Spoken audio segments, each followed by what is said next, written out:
La bouée de sauvetage financière qui maintient la guerre de Poutine à flot est sur le point d'être coupée. Trump vient de faire une annonce fracassante.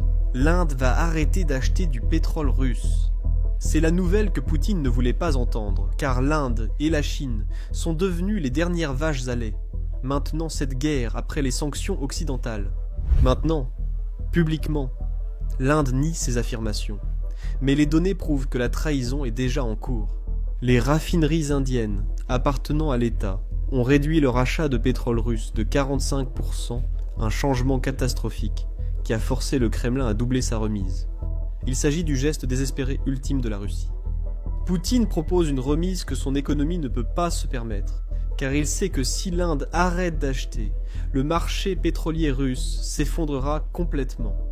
La guerre se termine ainsi, tout ayant débuté avec la déclaration du président Trump.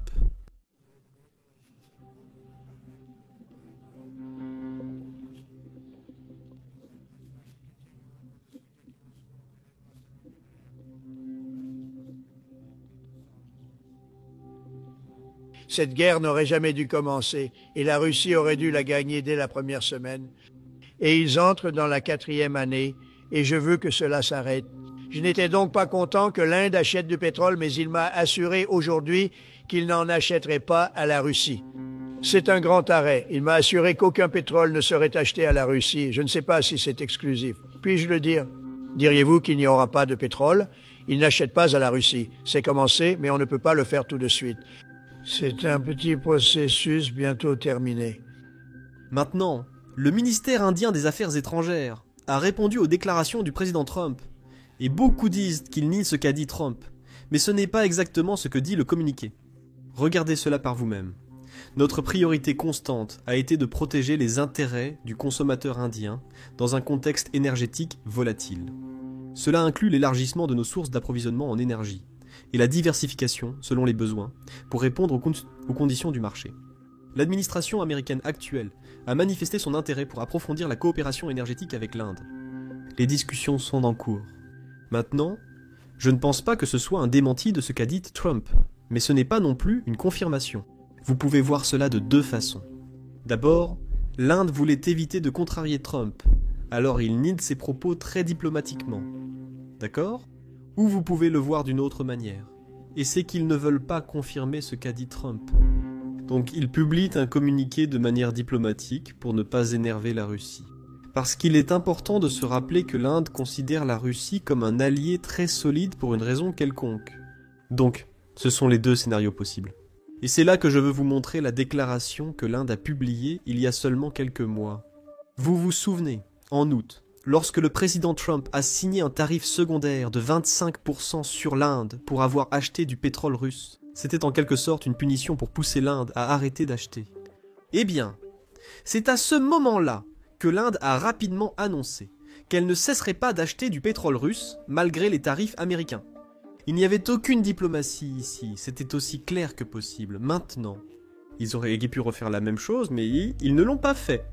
Cela suggère ou fait peut-être allusion à cela. L'Inde n'est pas aussi certaine de vouloir continuer à acheter du pétrole russe. C'est ici que je veux vous montrer les données des derniers mois pour voir combien de pétrole l'Inde achète à la Russie et si cela augmente ou diminue. Avant d'aborder les données, beaucoup ont omis l'Assemblée générale des Nations Unies. Chaque pays, ou presque chaque pays, était là. Et tout le monde a eu des réunions avec presque tout le monde. En fait, le secrétaire d'État Marco Rubio a rencontré le ministre russe des Affaires étrangères Sergueï Lavrov. Il a aussi rencontré le ministre indien des Affaires étrangères, qui a également échangé avec les ministres des Affaires étrangères de l'Union européenne, dont les ministres ukrainiens. Je réalise maintenant que le week-end était chargé. Beaucoup d'actualités sont sorties à propos des escalators et des prompteurs, donc tout le monde ne couvrait pas tout. En fait, nous n'en avons même pas parlé. Mais après leur rencontre avec l'Inde, Volodymyr Zelensky et les dirigeants de l'Union européenne ont publié des déclarations très intéressantes. Regardez ça.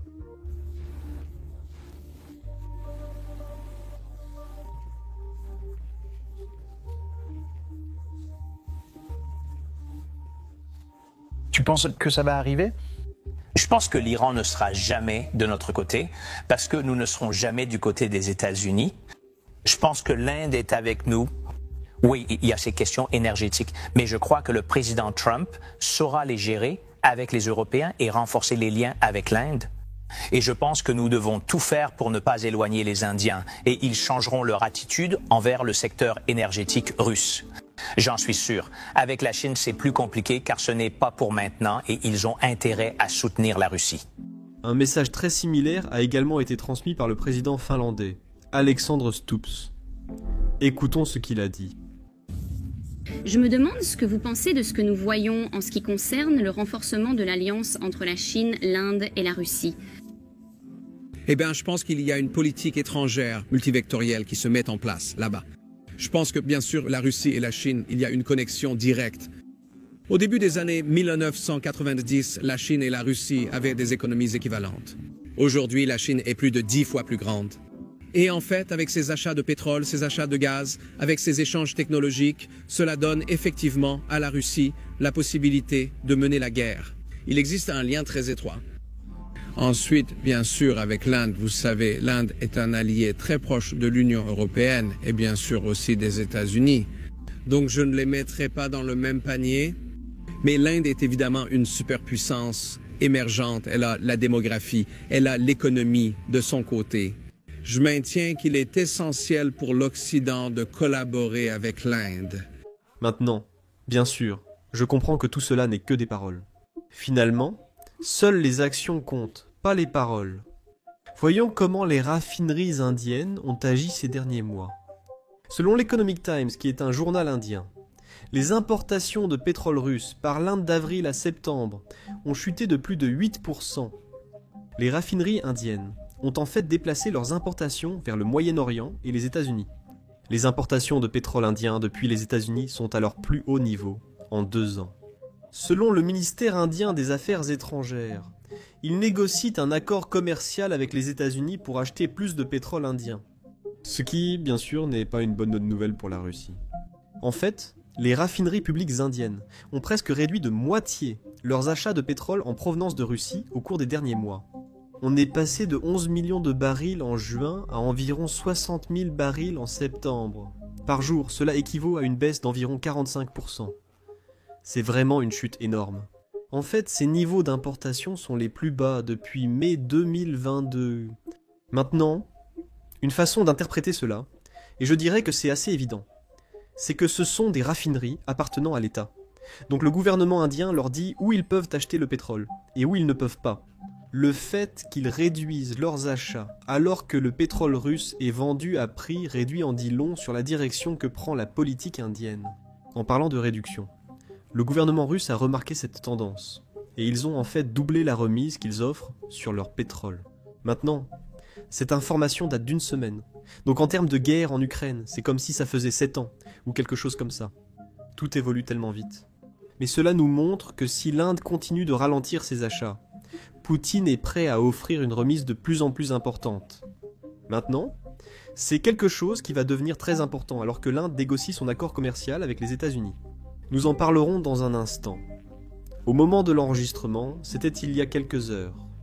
Les raffineurs de pétrole indiens, donc essentiellement les propriétaires de raffineries privées, pas celles appartenant à l'État, ont déclaré à Bloomberg qu'ils s'attendaient à réduire la quantité de pétrole russe qu'ils achètent.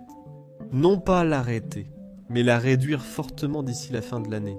Ils attendent juste le feu vert du gouvernement indien, qui négocie un accord commercial avec les États-Unis, comme mentionné. C'est ici que je veux expliquer un peu les calculs que fait la partie indienne. Nous utiliserons des chiffres ronds pour simplifier, car les chiffres n'ont pas d'importance. L'essentiel, ce sont les avantages et inconvénients que l'Inde et les États-Unis évaluent. Disons que l'Inde gagne 100 $ en achetant du pétrole russe à prix réduit, en le raffinant et en le revendant à d'autres pays. Et d'un autre côté, ils gagnent aussi 100 $ en exportant vers les États-Unis. Quand le président Trump a imposé un tarif de 25%, le bénéfice de l'Inde est passé de 100 $ à 75 $. Nous ne savons pas exactement de combien il a baissé. Mais pour simplifier, nous disons qu'il est descendu à 75 $. C'est à ce moment-là que l'Inde a commencé à faire des calculs, en se demandant « Et combien de bénéfices ferions-nous si nous n'achetions pas de pétrole à la Russie ? Mais si nous l'achetions, disons, à l'Arabie Saoudite, à l'Irak ou aux États-Unis. Vous savez, quelque part ailleurs où il n'y a pas de remise. Et si l'Inde arrive à, disons, un chiffre comme 80, ce qui est plus que ce qu'ils gagnent avec les États-Unis, ils cesseraient d'acheter du pétrole à la Russie, préférant la Arabie Saoudite à 80 $ et exportant à 100 $ vers les États-Unis. Dans ce cas, l'Inde cesserait d'acheter. On ignore si c'est le cas, c'est le principal problème. Mais si c'était le cas, ils arrêteraient d'acheter. Mais le truc, c'est que si c'était le cas, Poutine arriverait. Et il dirait « Hey, je peux vous offrir une plus grande remise pour compenser l'argent que vous perdez à cause du tarif des États-Unis. » C'est là que l'Inde referait ses calculs pour voir si elle y gagne. De même, si Poutine accorde des remises, les États-Unis peuvent relever les tarifs. Et en plus de cela, les États-Unis peuvent amener l'Union européenne, le Royaume-Uni et d'autres grands pays dont l'Inde dépend à augmenter aussi les tarifs. Et en fait, c'est exactement ce que l'administration Trump a cherché à obtenir. Les États-Unis et le Royaume-Uni pressent l'Inde et la Chine de diminuer leurs importations russes. Il y a seulement 2 jours, mercredi, le Royaume-Uni a imposé de nouvelles sanctions à 2 entreprises russes, une raffinerie chinoise et une raffinerie indienne. Cette raffinerie indienne s'appelle Nayara. C'est la même que l'Union européenne a sanctionnée il y a quelques mois. Et c'est une raffinerie majeure pour l'Inde. Tout d'abord, c'est la 2e plus grande raffinerie d'Inde. Cela signifie qu'elle représente une grande partie de la capacité de raffinage dont dispose l'Inde. Mais en plus de cela, cette raffinerie semble appartenir entièrement aux Russes. 49% est détenue par Rosneft, une compagnie pétrolière publique russe, et les 49% restants appartiennent à un fonds spéculatif italo-russe. Donc, d'après mes calculs, il semble qu'au moins 70%, voire même 100% appartiennent aux Russes. C'est exactement pour cette raison que c'est la seule raffinerie en Russie qui a été sanctionnée. Et il y a quelques mois, lorsqu'elle a été sanctionnée par l'Union européenne, elle a été durement touchée. Elle a dû se démener pour trouver des clients. Elle ne pouvait plus importer de pétrole d'Irak, des États-Unis ou d'Arabie Saoudite, dont elle dépendait également. Elle a importé du pétrole russe et du Moyen-Orient, mais n'a plus pu le faire ensuite. Elle ne pouvait pas exporter son pétrole vers l'Europe, ces pays craignant les sanctions secondaires de l'Union européenne. Ils étaient en quelque sorte à l'arrêt depuis environ 1 mois, et ils commençaient tout juste à reprendre leurs activités. Et c'est à ce moment-là que le Royaume-Uni vient de les frapper à nouveau il y a 2 jours. Cela semble être comme un coup de semonce contre l'Inde. C'est juste un message du type « La pression internationale augmentera si l'Inde continue d'acheter du pétrole. » Cela signifie-t-il que l'Inde va arrêter d'acheter? Voilà le problème. Nous ignorons, car cela dépend de la réduction que Poutine proposera et des sanctions que les pays occidentaux pourront appliquer. Voilà l'équation, le calcul que tous font, pas seulement les Indiens. Et c'est aussi le calcul que font les politiciens occidentaux, et je suis sûr que les politiciens russes font le même calcul. Donc on ne sait pas exactement ce que l'avenir nous réserve, mais d'après les 2 derniers mois, ça en a bien l'air. L'Inde réduit ses achats, ce qui est un bon signe pour tout le monde. Mais Poutine, si vous voulez rester informé avec des mises à jour comme celle-ci, n'oubliez pas d'appuyer sur le bouton j'aime et de vous abonner juste en dessous. Nous essayons d'atteindre 2 millions d'abonnés avant la fin de l'année, donc votre abonnement nous aide vraiment.